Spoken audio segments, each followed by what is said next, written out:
সুপ্রিয় বন্ধুরা, আমার সম্মানিত দর্শক মণ্ডলী, যে যেখান থেকেই দেখছেন আমার এই ভিডিওটা অবশ্যই শেয়ার করবেন। পাশাপাশি কমেন্টের মাধ্যমে জানাবেন কেমন হলো।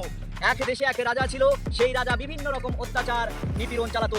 তার প্রশাসনিক এরিয়াতে যত জন্তু ছিল, জীবজন্তু ছিল, সবাইকে অত্যাচার করত।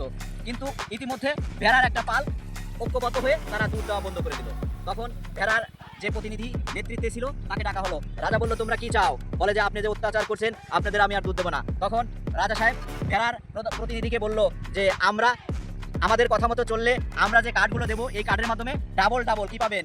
কম্বল পাবেন, অনেক কিছুই পাবেন। সেই কম্বল কোথা থেকে দেবে? খুব মনোযোগ দিয়ে দেখেন, শোনেন।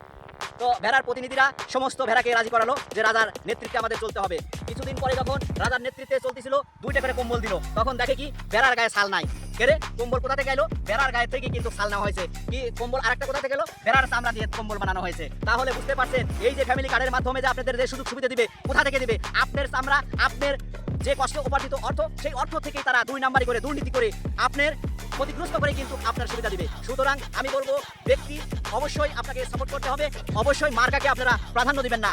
অবশ্যই ভাঙ্গা বল্টু আমি বলছি আপনাদের, সতর্ক হয়ে যান, বিবেকবান, বুদ্ধিমান এবং চিন্তা ভাবনা করে যাকে আপনারা পছন্দ করেন তাকেই আপনারা নির্বাচিত করবেন। অবশ্যই মার্কা নয়, মার্কা দেখে ভোট দিবেন না। বিবেক বুদ্ধি আছে, সচেতন মানুষের যারা, তারা চিন্তা ভাবনা করে ব্যক্তি সৎ, যোগ্য, নির্ভীক এবং অভিজ্ঞ লোক তাদেরকে দিবেন। আমি যদি বলি যে আমার 17 বছরের অভিজ্ঞতা আছে, I have a lot of plan. কি প্ল্যান আছে? প্ল্যান দেখান। প্ল্যান কোনটা আছে? মানুষ খুন করার। আমার 17 বছরের অভিজ্ঞতা আছে। সারা বাংলাদেশে একযোগে অত্যাচার, বোম বাস্ট করার অভিজ্ঞতা আছে। সেই অভিজ্ঞতা আছে। 17 বছরে কি বাল ফেলাইছেন? রাখেন এখন।